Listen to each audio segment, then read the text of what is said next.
अल्हम्दुलिल्लाहि रब्बिल आलमीन वल आक़िबतु लिल मुत्तक़ीन।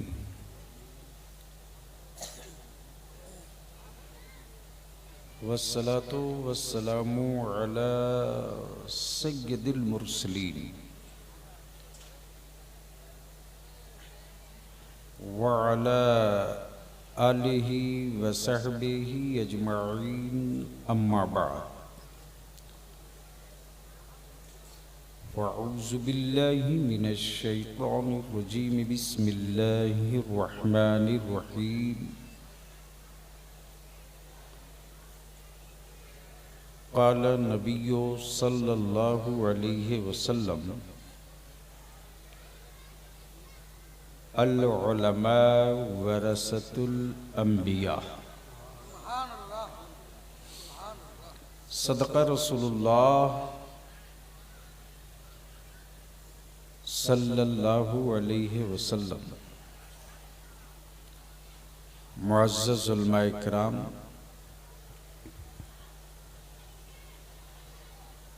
सदरे बावकार, दूरो नज़दीक करीबो पास से तशरीफ़ लाए बिरादरान इस्लाम,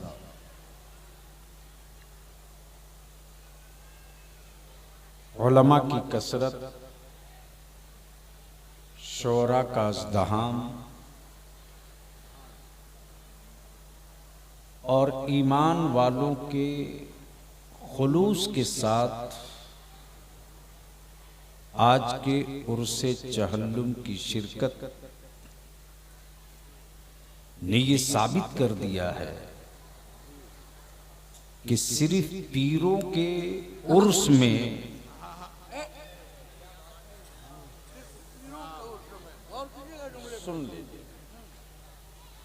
सिर्फ पीरों के उर्स में लोग नहीं जाते, बल्कि आलिमों के उर्स में भी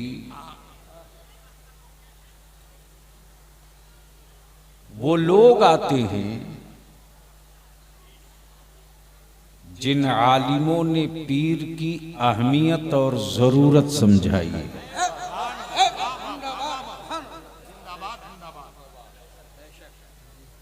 बिलाशुबह जमाते अहले सुन्नत के लिए, मदारिसे अहले सुन्नत के लिए एक बड़ा लंबा नुकसान हुआ है कि हम सबों के दरमियान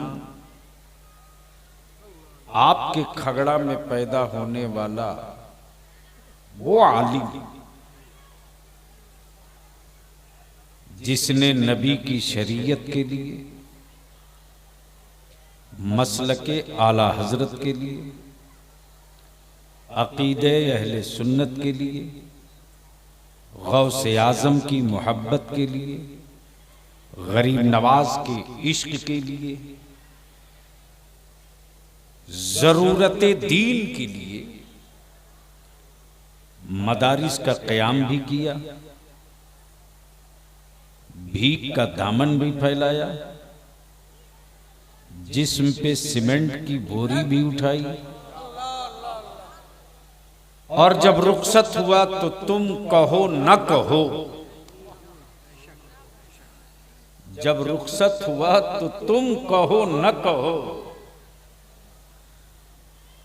रजा के गुलशन का हर बुलबुल कहने लगा। क्या कहने लगा? कि हम उस शाख के बुलबुल हैं जिस शाख पर सिर्फ और सिर्फ नबी का मद्दाह चहकता है, और हर पत्तियां झूम कर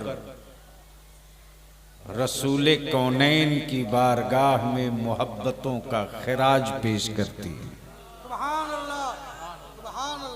आज मैंने हदीसे रसूल सल्लल्लाहु अलैहि वसल्लम का एक हिस्सा तिलावत किया है। मुझसे पहले आपने मकबूले बारगाहे आला हजरत, यानी यूं कह लें कि शायरे मसलके आला हजरत हजरत अलहाज हबीबुल्लाह फैजी से आपने आला हजरत का कलाम समाप्त किया। जमाते अहले सुन्नत का निहायत ही मुनफरिद लहजे का खतीब फाजिल गिरामी हजरत अल्लामा मौलाना शहाबुद्दीन सकाफी की गुफ्तगू आपने सुन ली। जनाबे शायर इस्लाम मुजाहिद रजा से आपने आला हजरत की 4 ज़बान वाली नात समात की और खुसूसियत और खूबी यही है मेरे रजा के कलाम की कि जो आज भारत के मुसलमान जिन हालात से गुजर रहे हैं, इसकी तशरीह और मतन और तफसीर आला हजरत ने बरसों पहले लिख दिया था, जिसका आखिरी पैरा और आखिरी हिस्सा ये था कि मझधार में हूं बिगड़ी है हवा। अगर बलियाबी से कुछ सुनना है तो बोलना पड़ेगा, आगे से लेकर पीछे तक मोहब्बत से बोलना पड़ेगा। बलियाबी से सुनने के लिए कुछ बोलना पड़ेगा। सारा मजमा हाथ उठा के मोहब्बत से या रसूल अल्लाह, किसी का हाथ नीचे न रहे, लहरा के बोलो या रसूल अल्लाह। बोलो बोलो बोलो, बस लहराते रहो, बोलते रहो, लहराते रहो, बोलते रहो। या रसूल अल्लाह, या रसूल अल्लाह, या रसूल अल्लाह, या रसूल अल्लाह, या रसूल अल्लाह, या रसूल अल्लाह, या रसूल अल्लाह, या रसूल अल्लाह। हमें तो सैयदना अबू बकर सिद्दीक ने, सैयदना फारूक आजम ने, सैयदना उस्मान गनी ने, सैयदना मौला अली ने, सैयदना इमाम हुसैन ने, सैयदना गौस आजम ने, सैयदना गरीब नवाज ने, सैयदना मखदूम अशरफ जहांगीर ने, सैयदना गौसे बंगाला ने, सैयदना मखदूम बिहार ने, सैयदना इमाम अहमद रजा ने हमें तो यही बताया और सिखाया और मेरी घुट्टी में पिलाया है कि हम दुनिया में मझधार में फंसेंगे तो हुक्मरानों से खैरात नहीं मांगेंगे, मदीने के ताजदार से खैरात मांगेंगे, और कब्र की मुश्किलों में अगर हम डूबेंगे तो मदीने की सरकार से मांगेंगे। नारे तकबीर, नारे रिसालत, मसलके आला हजरत, उलमाए अहले सुन्नत। नारे तकबीर, नारे रिसालत। मझधार में हूं बिगड़ी है हवा, अल्लाह जिंदाबाद जिंदाबाद। और मझधार में हूं वाह वाह, बिगड़ी है हवा, या रसूल अल्लाह, मझधार में हूं बिगड़ी है हवा। अगर सिर्फ इतने से हिस्से पर ये कम इल्म बलियाबी बोले तो रात सिमट जाएगी, लेकिन थोड़ी सी गुफ्तगू आज की जरूरत के मुताबिक नौजवानों से करना चाहता हूं। अगर आप सुनने के लिए तैयार हो तो बावाज़े बुलंद दरूद पाक पढ़िए। अल्लाहुम्मा सल्ली अला सय्यदिना मौलाना मुहम्मदिन बारिक वसल्लिम सल्लु अलैहि सलातुम व सलामुन अलैका या रसूल अल्लाह सल्लल्लाहु अलैहि वसल्लम। आज हम लोग जिस आलिम के चहल्लुम में इकट्ठा हुए, वो मेरा आलिम पीर नहीं था, मुरीद भी नहीं करता। तवज्जो चाहूंगा, अहले मुरीद भी नहीं करता, पीर भी नहीं था, लेकिन मुरीद था। मुरीद था। कौन? आलिम। अब सवाल ये उठता है कि आज के जमाने में आलिम की जरूरत क्या है? मौलाना कमरुद्दीन आगे आलिम, नदीम बाबू आगे आओ।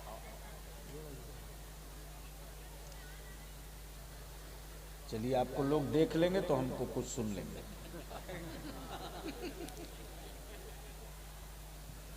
तवज्जो चाहूं, मैं क्या कह रहा था?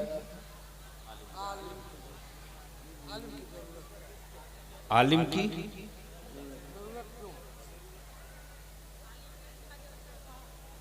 आलिम की क्या जरूरत है? अब अगर मेरा हसास और जिम्मेदार स्टेज थोड़ी सी जहन को समेट ले तो इसी एक जुमले पर गुफ्तगू हो जाए कि आलिम की क्या जरूरत है। मोहब्बत से बोल लो, बोल लो, बोल लो। तवज्जो चाहूं, अहले इल्म की तवज्जो चाहूं। आलिम की क्या जरूरत है?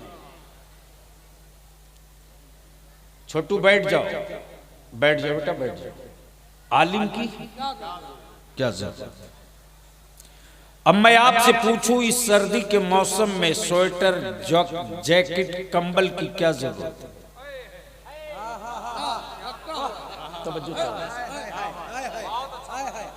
गर्मी के दिनों में एसी, कूलर, पंखे की क्या जरूरत है?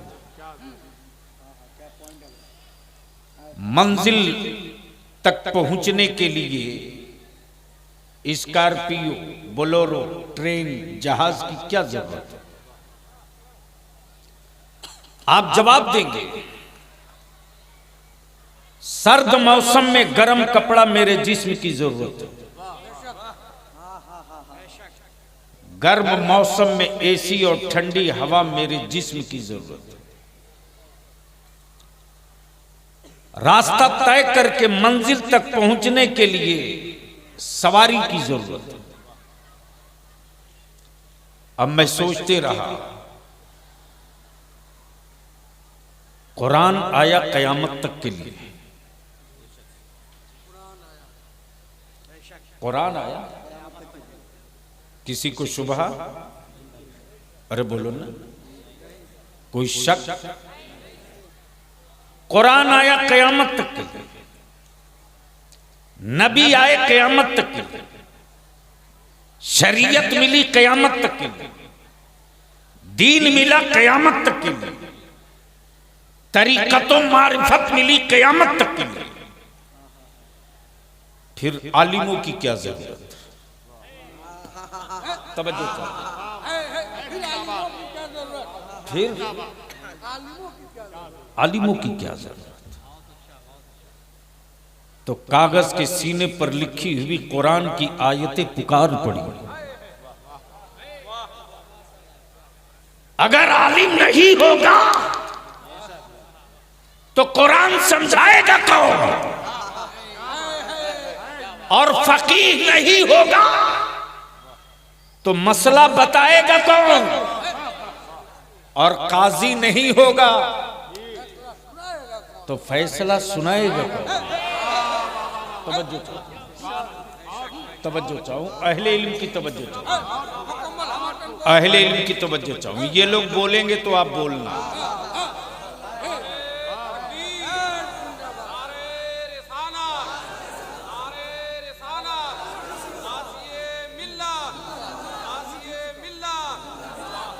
फाजिल गिरामी हजरत अल्लामा महबूब साहब ने हमको फोन किया कि ये हादसा हो चुका। थोड़ी देर के लिए यकीन नहीं हो रहा था, लेकिन मैं भी कहीं था बाहर, वरना मैं भी कांधा देने के लिए जरूर आता। इसलिए कि उस आलिम को मैंने उस दौर में देखा है जिस जमाने में किसी आलिम के पास मोटरसाइकिल तक नहीं थी,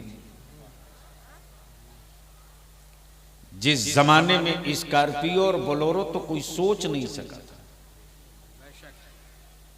जिस जमाने में आली मगर किसी जलसे में जाए तो या तो बस से जाए या ट्रेन से जाए या लटक के जाए, वैसे माहौल में जहां मेरी कौम के लोगों के पास आमदनी के जराए भी बहुत मुख्तसर, माफ करना, बराबर जमीन काट कर कुआं खोदना सबको आता है, लेकिन पत्थर का कलेजा काट कर पानी निकालना किसी किसी को आता है।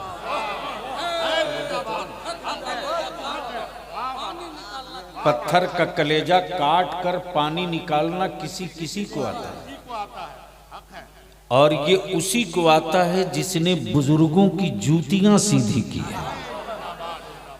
दुनिया देखती है कि इसके फटे कपड़े हैं, क्या बिगाड़ लेगा। दुनिया देखती है ये पैदल चल रहा है, क्या बिगाड़ लेगा। दुनिया कहती है कि इसके पास तो कोई साधन भी नहीं, क्या बिगाड़ लेगा। दुनिया कहती है कि इसके पास तो सिर्फ भीख की झोली है, खजाने की कुंजी नहीं, ये क्या बिगाड़ लेगा। तो गुंबदे खजरा से सदा आती है, इसके रसूल की नेमत सलामत है, तो ये बिगाड़ने की बात कर रहे हो।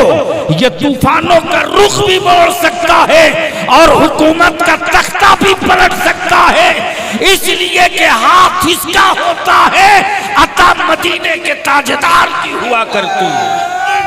नारे तकबीर, नारे रिसालत, मसलके आला हज़रत, नारे तकबीर, नारे रिसालत। आलिम की क्या जरूरत है, तवज्जो चाहो, पहले जिंदाबाद। आलिम की क्या जरूरत, आलिम की क्या जरूरत है। अब अगर कॉलेज स्कूल में पढ़ने वाले हो तो आओ सुनो आलिम की क्या जरूरत है। आओ जरा गौर करो, चाहे प्रोफेसर हो, चाहे डॉक्टर हो, चाहे लेक्चरर हो, सब्जेक्ट अलग अलग है। मेडिकल का प्रोफेसर एग्रीकल्चर की बात नहीं करेगा, खेती का प्रोफेसर हवाई जहाज की बात नहीं करेगा, हवाई जहाज का प्रोफेसर मिट्टी की बात नहीं करेगा, मिट्टी का प्रोफेसर मेडिकल की बात नहीं करेगा। लेकिन आओ जरा सा इस पर थोड़ी एक कदम और आगे बढ़कर बोलो। बता किसी प्रोफेसर को सुनने के लिए सर्द रात में मैं अपना बिस्तर छोड़ के निकली हूं किसी मैदान में, तो बता दो मुझको। बूढ़ा अगर बिस्तर छोड़कर निकला हो तो बता दो मुझको। लेकिन वाह रे आलिम, वाह रे आलिम, तूने यूनिवर्सिटी नहीं, तूने मेज कुर्सी नहीं, तूने एसी नहीं, तूने टूटी चटाई पर 10 साल बिताया है, लेकिन किताब तूने वो पढ़ी है जिस किताब का आज तक कोई माई का लाल जवाब न ला सका है, जिस किताब के मुकाबले में कोई एक जेर जबर के बराबर कोई लफ्ज न लिखा जा सका है। और तूने वो हदीस पढ़ी है जो हदीस अव्वल भी है आखिर भी है, न उससे पहले कोई हदीस थी न उसके बाद। सुभान अल्लाह, क्या बात, वाह माशाअल्लाह। तवज्जो चाहो, ये कौन सी जगह है? खगड़ा। मौलाना महबूब साहब कहाँ हैं? लग रहा कहीं काम में मसरूफ। अच्छा अच्छा। अभी ये नदीम साहब, ये हज़रत मौलाना कमरुद्दीन साहब निज़ामी है, ये हज़रत मौलाना नाम भूल गए भैया, हाँ, सनाउल्लाह साहब। अब मैं आपसे पूछूं, आप लोग भी, हर आदमी अपने बाप की प्रॉपर्टी में हिस्से का मालिक और हकदार है ना? अरे जोर से बोलो ना। यानी अब तक कोई ऐसा ना मिला कि दूसरे के बाप की प्रॉपर्टी का वारिस बने, दूसरे के बाप की प्रॉपर्टी का वारिस बने। गोया विरासत बाप से, विरासत बाप से। ये मेरे बाप की छोड़ी हुई विरासत है, हमारे भाइयों का इसमें हिस्सा है। तवज्जो चाहो, विरासत बाप से। ये मकान मेरे बाप की विरासत है, ये मार्केट मेरे बाप की विरासत है, ये दुकान मेरे बाप की विरासत है, ये सियासत मेरे बाप की विरासत है, ये हुकूमत मेरे बाप की विरासत है। गोया वारिस होना जरूरी है। अब जरा सा तवज्जो कीजिएगा, आकाई रहमत ने क्या फरमाया? अंबिया के वारिस। सुभान अल्लाह। क्या कहा? वाह, जोर से बोल दो। सुभान अल्लाह। सुनोगे तो बोलना पड़ेगा। ओए जोर से तवज्जो करो। सुभान अल्लाह। अंबिया के वारिस। किसके? अंबिया के वारिस। अंबिया के वारिस कब बोलोगे? किनके वारिस? अंबिया के वारिस। मक्की नहीं, मदनी नहीं, मुत्तलबी नहीं, हाशमी नहीं, कुरैशी नहीं। गोया मेरे पैगंबर ने दीवार तोड़ दिया। सुभान अल्लाह। का वारिस होने के लिए मक्की का होना लाजिम नहीं, वाह, मदनी का होना जरूरी नहीं, हाशमी का होना जरूरी नहीं, कुरैशी का होना जरूरी नहीं। मुल्क कोई हो, शहर कोई हो, वतन कोई हो, कंट्री कोई हो, अगर इल्म के साथ साथ नबी का आशिक है तो वो अंबिया का वारिस है। सुभान अल्लाह। विरासत नबी की, विरासत नबी की, वारिस इमाम आजम, विरासत नबी की, वारिस इमाम शाफी, विरासत नबी की, वारिस इमाम मालिक, विरासत नबी की, वारिस इमाम हम्बल, विरासत नबी की, वारिस गौसे आजम अब्दुल कादिर, विरासत नबी की, वारिस साबिर अलाउद्दीन, विरासत नबी की, वारिस ख्वाजा मोइनुद्दीन, विरासत नबी की, वारिस शाह बरकतुल्लाह, विरासत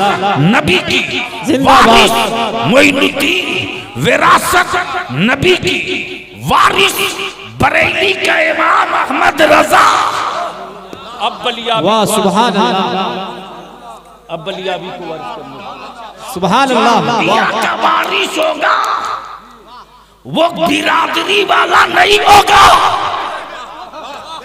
वो बिरादरी वाला नहीं होगा। और जो बिरादरी वाला होगा वो अंबिया का वारिस नहीं होगा। और इसी खौफ से कुफ्र की छातियां फटती है कि भारत में नहीं, पूरी दुनिया में, भारत में नहीं पूरी दुनिया में इस्लाम की अजमतों के तहफ्फुज की चाबी किसी एक जात के पास नहीं रह सकती। अगर आलिम है, अगर आलिम है तो खगड़ा में पैदा होने वाला हदीसुल कादरी आलिम है, तो अंबिया का वारिस हो सकता है। मक्के में पैदा होने वाला अबू जहल नबी का वारिस नहीं हो सकता। नारे तकबीर, नारे रिसालत, मसलक आला हज़रत उलमाए किराम, नारे तकबीर। माशाअल्लाह, सुभान अल्लाह। लेकिन आपको कौन समझाएगा? आपको कौन समझाएगा? जब ये कौम सिर्फ हड्डी खोर हो जाएगी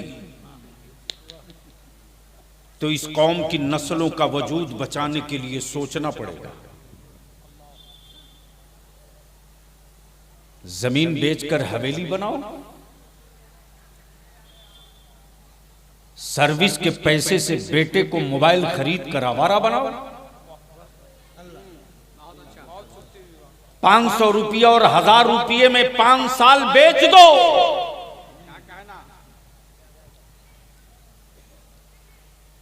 माफ करना, भारत में जो सबसे कीमती चीज है भारतीय डेमोक्रेसी में, वो वोट है। सोने से भी ज्यादा महंगा। लेकिन दुनिया की सारी कौमों ने वोट का पावर समझ लिया, मुसलमान अब तक सिर्फ हड्डियों में उलझा है।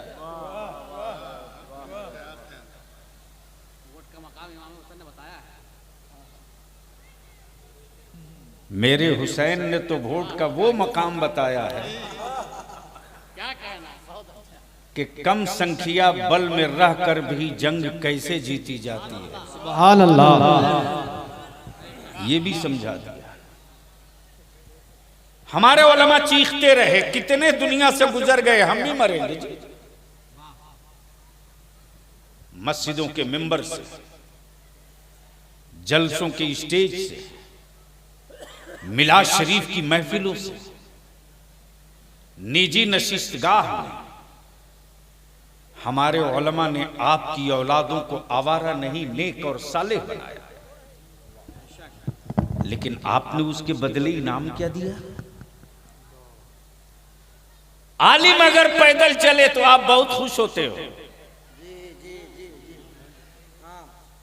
तवज्जो चाहो। आलिम के अगर कपड़े खुश फटे हो तो आप खुश होते हो।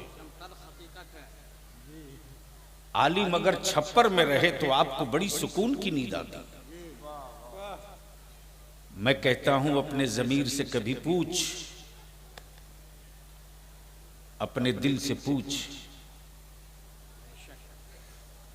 पूछ तो अपने वजूद से, तेरा वजूद अगर जिंदा है तो चीख पड़ेगा। दुनिया में लोग जो नापते हैं इंची टेप से, तो कौमों की तस्वीर, कम्युनिटी का वकार उसके मजहबी रहनुमाओं को देखकर नापते। इसलिए बलियाबी का कुर्ता फटा हो तो फटा हो, लेकिन जूता अच्छा पहनता हूं। वाह वाह वाह, सुभान अल्लाह। जूता अच्छा पहनता हूं ताकि मखमल में रहने वालों तुम देख लो कि तुम्हारे बदन पर उतना कीमती लिबास नहीं है जितना कीमती बलियाबी का जूता। वाह, अरे वाह, सुभान अल्लाह, क्या बात है, माशाअल्लाह। तवज्जो चाहो। आखिर आप ये सोच कब बदलोगे? चल तुझको पीराने पीर की बारगाह में ले चलता हूं, कब बोलोगे? सुभान अल्लाह, सुभान अल्लाह, वाह वाह। कोई माइक और भी कहीं है क्या? अच्छा, बंद कर दे, बोल लो जोर से। हारे हुए फौज की तरह मत बोलो।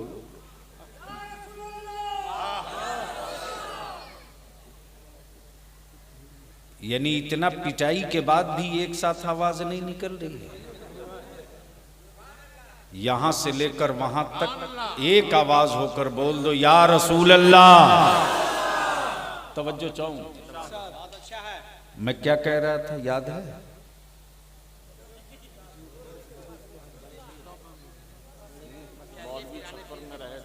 आज तुझको दिखाता हूं पीराने पीर गौसे आजम। अब तक की तारीख में किसी बादशाह का लिबास उतना कीमती नहीं हुआ। उस जमाने में भी बादशाहों की औकात वैसी नहीं थी कि वो लिबास पहन सके जो मेरे पीराने पीर पहना करते थे। और कुफ्र का रहनुमा देखकर वहीं खुदकशी करने लगता था कि जब इस्लाम के अमीर के लिबास का ये आलम है तो इस लिबास में रहने वाले अमीर का मर्तबा कितना ऊंचा होगा। लेकिन अब तो लिबासों का भी जोग्राफिया बदल चुका है। माफ कीजिएगा, कड़वा सच है। कभी कभी तो मुझको खुद ही कहना पड़ता, हजरत जब आप ये पहन कर आए हो तो आपके घर में क्या पहनी हो।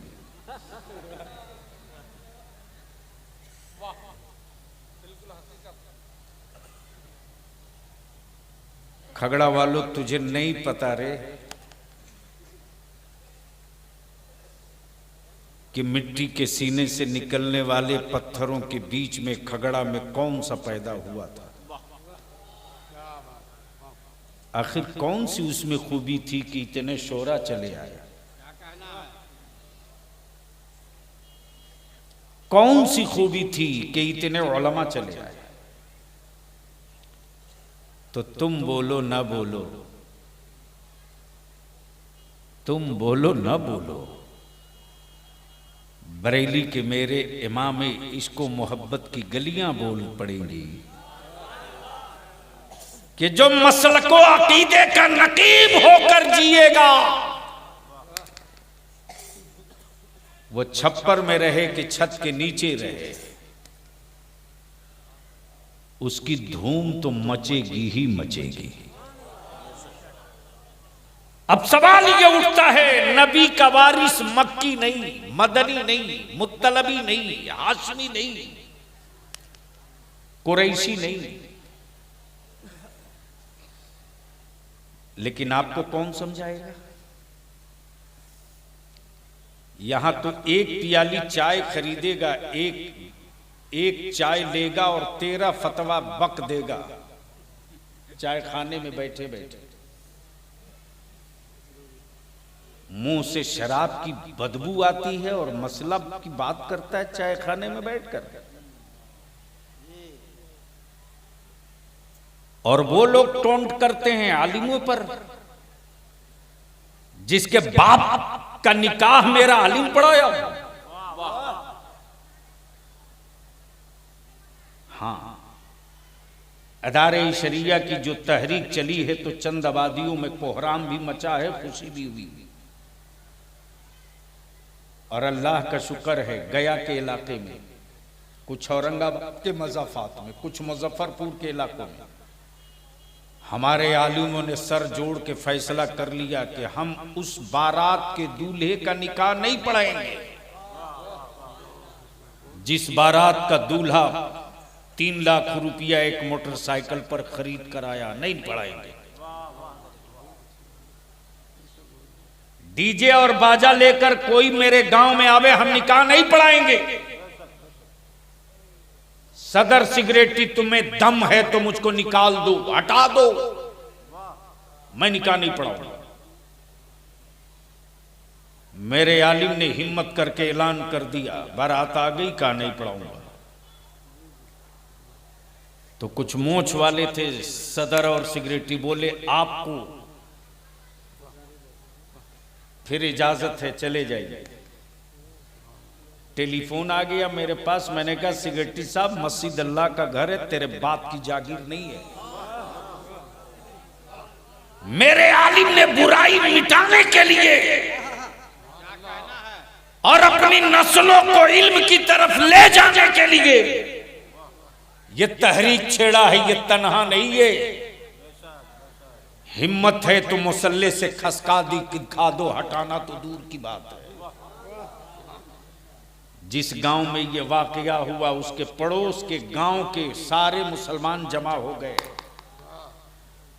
बोले इस आलिम के पीछे ये पूरी आबादी है।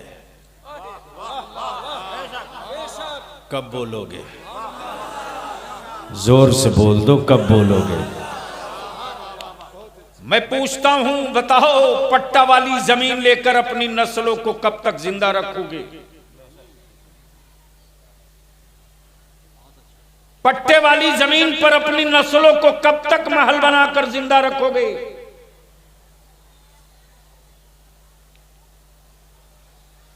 आज जिसे देखो वही आंख दिखा रहा है एनआरसी का, फारसी का।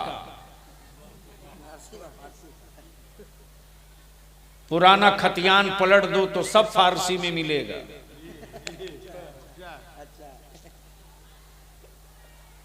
तो जिसके बाप दादा का तैयार किया हुआ खतियान फारसी में हो वो हमसे एनआरसी की बात करते। और कुछ जाहिल ऐसे भी हैं जो एनआरसी का फुल फॉर्म नहीं जानते, वो भी बलियाबी को व्हाट्सएप पे गाली लिखते हैं। मैं उन हराम खोरों के एक एक चेहरे को पहचानता हूं। अरे मजबूर तो तूने किया रे, तूने। मेरी औलादों को कमजोर मेरी कौम ने किया है। मेरे बच्चों के हौसले तुमने तोड़े, तुमने। जबान की आवारगी के लिए तूने मेरी औलादों को, मेरी नस्लों को गुलामी की तरफ ढकेल दिया। अगर तुम शादी ब्याह और खुराफात में दौलतें बर्बाद करने के बजाय उसी पैसे का इस्तेमाल करके अपनी औलादों को पढ़ा देते तो किसी के बाप की औकात नहीं है कि हमसे हिंदुस्तानी होने का सबूत मांगे। मेरी पढ़ी लिखी औलादें उसका कॉलर पकड़ करके उसके हिंदुस्तानी होने का सबूत मांगने लगती।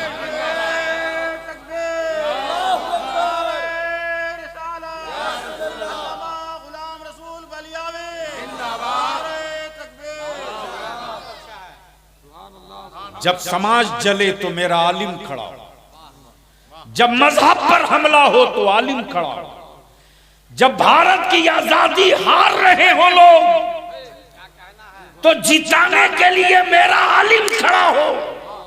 और आज वही आलिम अगर सियासत में कदम रख दे तो खड़ा होकर पेशाब करने वालों की छातियां फटती हैं कि बलियाबी सियासत में कैसे आ गया। न दाढ़ी छोटी हुई, न सर की टोपी उतरी, न मसलक से समझौता किया, न गुंडों से समझौता किया। आखिर ये क्यों? तो याद रखना, बलियाबी को किसी आयरे गैरे ने नहीं पाला है, बल्कि बलियाबी को उस असीरे कादरी ने पाला है जिसने तूफानों को दावत देकर टकराने की आदत डाल दिया है। बताया है तूफानों उठना तेरा काम है और उसे रोक कर सुला देना अरशदुल कादरी का काम है। आओ आओ आओ। एक बाप अगर 2 बेटा 4 बेटा पैदा कर ले तो ऐंठ के चलता है, गरचे चारों बेटा जाहिल पंचर साट रहा।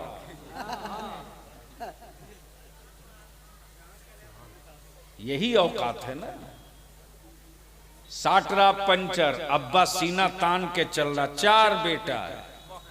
वाह वाह वाह। सोच, तेरे बेटे को तेरे गांव के अलावा दूसरा नहीं पहचानता, लेकिन हदीसुल कादरी वो बाप था जिस आलिम ने इतनी रूहानी औलादे पैदा कर दी है कि हिंदुस्तान के अक्सर शहरों में या तो नबी की नात पढ़कर पहचान बना लिया है या कुरान सुनाकर पहचान बना लिया है। इसलिए मैं आपसे इल्तिजा करूंगा, यहाँ कितने घर की आबादी है? 400। कितना? 400 प्लस।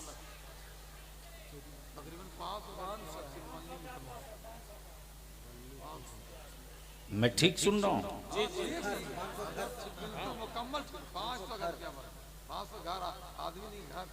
जोर से बोलो, कितना, कितने 100 घर की आबादी है? 3 मस्जिदें, 500 घर। अल्लाह, 3 मस्जिदें, 500 घर।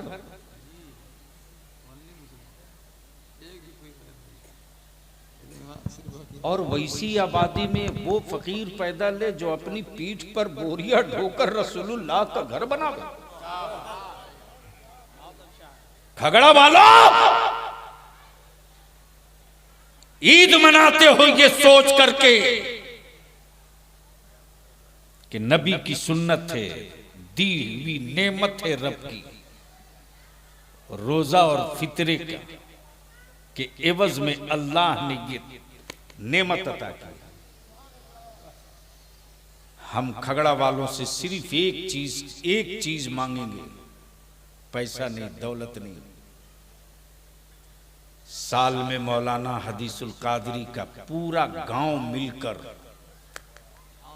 इस धूम के साथ उर्स करे कि इलाके में एक पैगाम चला जाए कि हम सिर्फ पीरों के मजार पर चादर नहीं चढ़ाते, बल्कि जो बुजुर्गों के मजारों की चौखट की हिफाजत करे उस आलिम का भी उर्स करते हैं, उसकी भी हम जश्न मनाते हैं।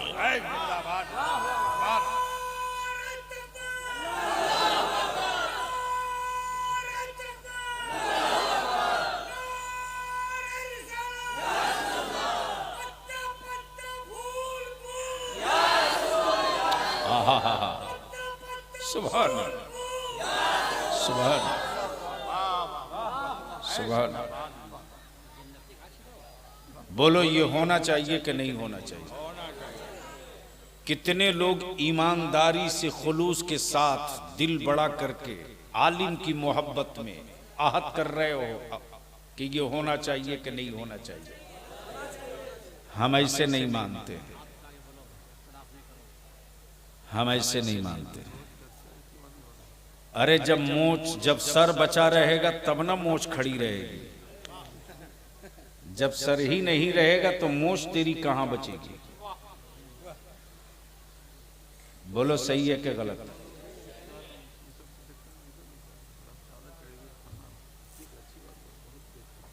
ईमान से बोलो ना, जब सर बचा रहेगा तब ना मोछ रहेगी।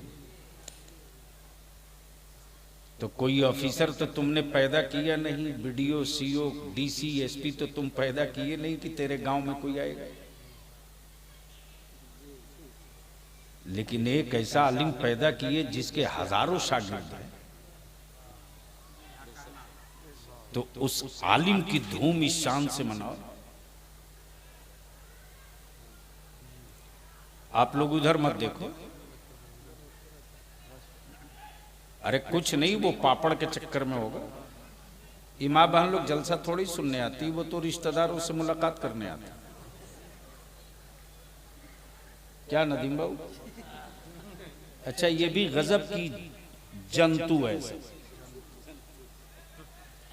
तबीजन बुआ को जहां देखी तड़तड़ा के रोने लगी,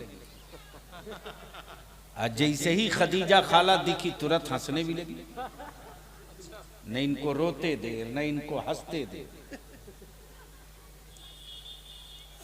और आप भी क्या मस्त आदमी की उसी ट्रिप में फंस जाते,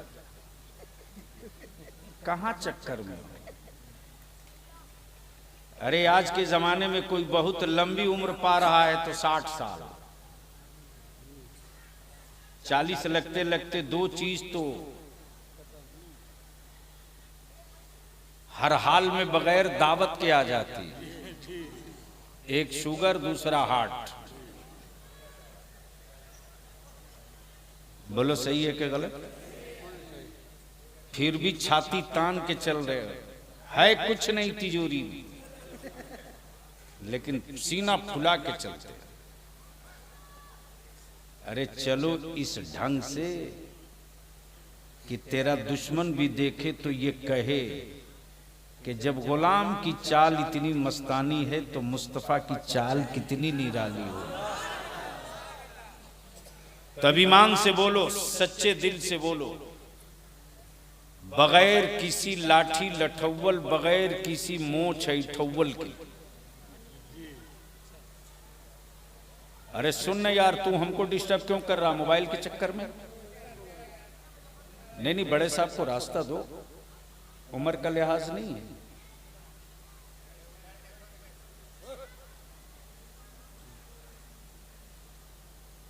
हम जानते हैं कि 500 गैर एक साथ रह लेते हैं, लेकिन 5 मुसलमान अगर एक होकर रह ले तो समझ लीजिए कोई किसी बहुत बड़े बुजुर्ग की दुआ है इस गांव पर। सच्ची बात है, बिल्कुल, बहुत अच्छी, बहुत बड़ी बात है। वाह वाह वाह वाह। बोलो ये बात सही है कि गलत है? मैं पटना रहता जरूर हूं, लेकिन झारखंड का कोई जंगल तेरे बलियावी की जूते की नोक से बचा नहीं है। इस वक्त मेरे सामने वही सारे लोग दिख रहे हैं जब पैदा नहीं हुए थे उन दिनों, जिन दिनों मैं अलग राज के आंदोलन में था। सही बात। और ये ऑटोनॉमस काउंसिल ऐसे ही नहीं मिल गई थी, बलियावी मैदान में कूदा तब मिली। और रंका से पद यात्रा करके मैं दुमका मैदान में आया हूं। उन हरामखोरों को क्या पता कि अलग राज बनाने में मुसलमानों ने क्या कुर्बानी दी, लेकिन मजबूर तुमने किया, कमजोर तुमने किया मुसलमान। ए चाय वाला, आपको भी प्रधानमंत्री बनना है? कमाल है। एक की चाय ने तो यहां तक पहुंचा दिया, आप कहां पहुंचाओगे भाई बता दो। अब वो मानेगा थोड़ी नहीं, घूम के दिखाएगा हम ही हैं। वाह, आदमी चालाक लग रहा। तब मुझको बताओ, क्या सब लोग एक होकर के साल में एक प्रोग्राम करोगे? नहीं बोल रहे। अरे बोलो, एक प्रोग्राम होना चाहिए कि नहीं होना चाहिए? तो कितने लोग हो जरा हाथ उठाकर बताओ।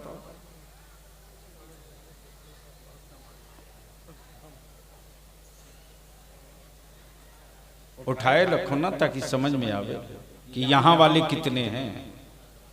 यहां वाले टोटल इतने ही थे। आप इस गलतफहमी में मत रहिएगा जिस गलतफहमी में अल्लामा हदीसुल कादरी थे, यानी बलियावी पटना से, हबीबुल्ला मधुपुर से, मौलाना कमरुद्दीन गिरिडीह से, नदीम फैजी मधुपुर से, कोई बंगाल से, कोई कहां से, बांका तक के लोग आए। लेकिन कमाल है साहब कि खगड़ा के लोग रूम से बाहर ना आ सके, और आप दावा ठोकते हो कि मैं जमाने से निपट लूंगा। अरे पहले अपने घर में निपट लो ना। हम आपसे इल्तिजा और गुजारिश करेंगे कि 500 घर की आबादी है। नौजवानों, उस आलिम की याद में एक इजलास करो और चंदा तबीयत से करो। नजराना किसी शायर मुकर्रिर को मत दो।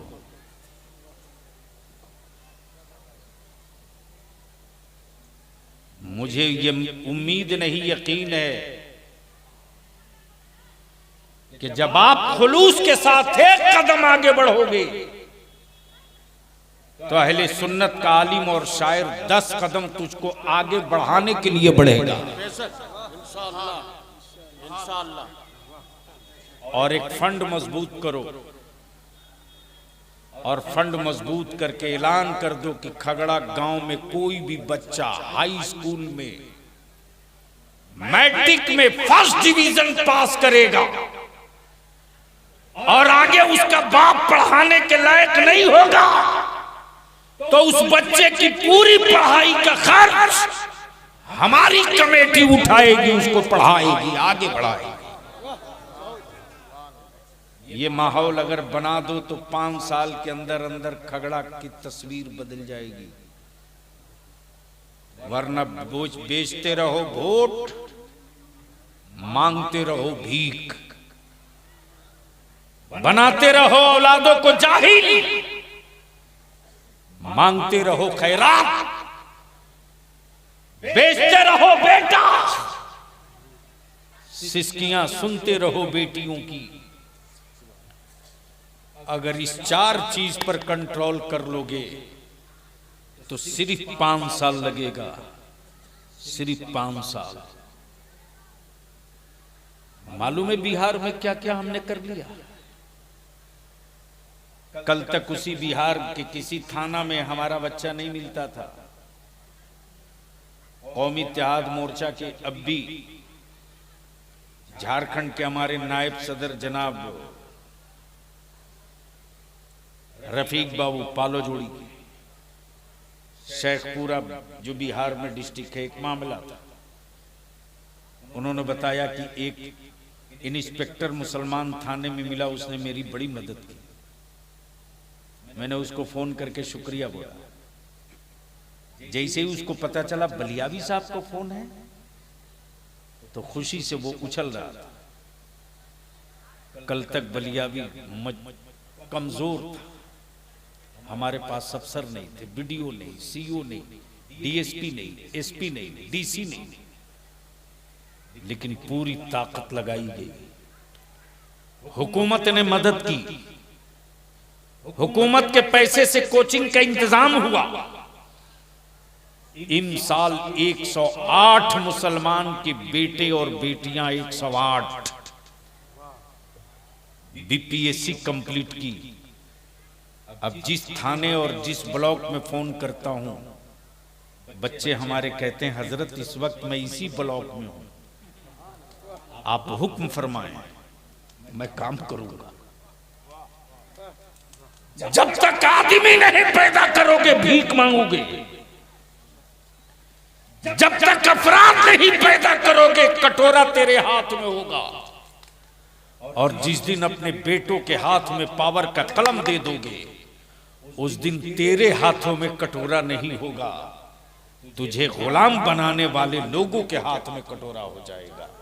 फैसला आपको करना है कि आने वाली नस्लों को शान के साथ जीना देखना चाहते हो या सिसकियों के साथ घुट घुट कर मरते हुए देखना चाहते हो।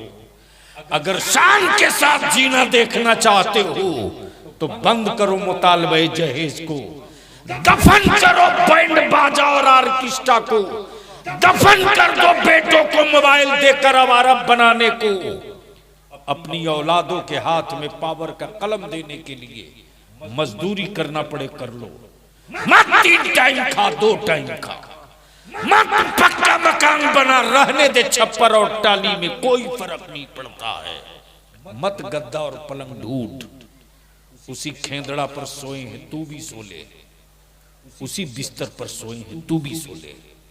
लेकिन अपनी औलादों को मजबूर बना के मत जा, अपनी औलादों को अपाहिज बनाकर मत जा, अपनी औलादों के हाथ में भीख का कटोरा देकर मत जा, अपनी औलादों के हाथ में पावर वाला कलम देकर चला जा। अगर पावर का कलम तूने दे दिया, नमक रोटी और चटनी रोटी खाकर, तो अरबाबे हुकूमत के कलेजे को इसी कलम के नोक से बच्चे फाड़ देंगे और कहेंगे मुझको खैरात का टुकड़ा नहीं चाहिए, ये पावर का कलम है, ऑपरेशन करके अपने हिस्से का हक उठा ले जाओ। और ये काम उसी वक्त हो सकता है। हमने तो देखा है, दारू पीकर ट्रक से गिर के मर गया तो शहीद चौक, शहीद चौक इसी झारखंड में 1 2 नहीं 50 जगह दारू पीकर ट्रक से गिरा मर गया शहीद चौक।